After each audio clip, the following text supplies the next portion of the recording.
আসমানের দরজা খুলে যায় যে জিকিরে।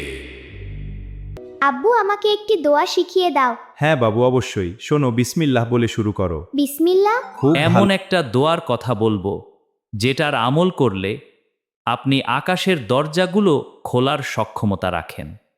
আমরা নামাজে দাঁড়াই, কিন্তু অনেক সময় আমরা মনোযোগী থাকি না, উদাসীনভাবে নামাজ শুরু করে দেই। যদি আমরা নামাজের সানা শুরু করার আগে একটা দোয়া পড়ি, তাহলে পাটকারীর জন্য আল্লাহর রহমতে আসমানের দরজা খুলে দেওয়া হয়। আল্লাহু আকবরু কবীরান ওয়ালহামদুলিল্লাহি কাসীরান ওয়া সুবহানাল্লাহি বুকরাতান ওয়া আসীলান। ইবনু উমার রাদিয়াল্লাহু আনহু বলেন, একদিন আমরা রসুলুল্লাহ সাল্লাহু আলাইহি ওয়াসাল্লামের সাথে নামাজ পড়ছিলাম। সে সময় সমাগত লোকদের মাঝে হতে এক লোক এই দোয়া পাঠ করে। এই দোয়ার অর্থ, আল্লাহ মহান, অতি মহান, আল্লাহ তাআলার জন্য অনেক অনেক প্রশংসা এবং সকাল সন্ধ্যা আমি আল্লাহর পবিত্রতা বর্ণনা করছি। রাসূলুল্লাহ সাল্লাল্লাহু আলাইহি ওয়াসাল্লাম বললেন, এই কথাকে বলেছে। উপস্থিত লোকদের মাঝে এক লোক বলল, আমি হে আল্লাহর রাসূল। তিনি বললেন, এ দোয়ায় আমি খুব আশ্চর্যান্বিত হয়েছি। এ বাক্যগুলোর জন্য আকাশের দরজাগুলো খুলে দেয়া হয়েছে।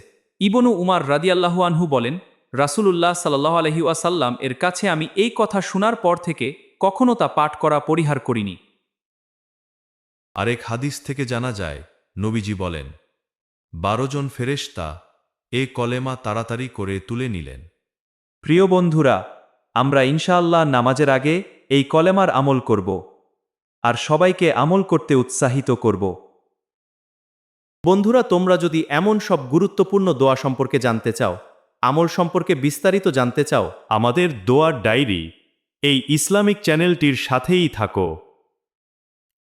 আমরা চেষ্টা করি সব সময় গুরুত্বপূর্ণ দোয়াগুলো এবং আমলগুলো বিস্তারিতভাবে আলোচনা করার।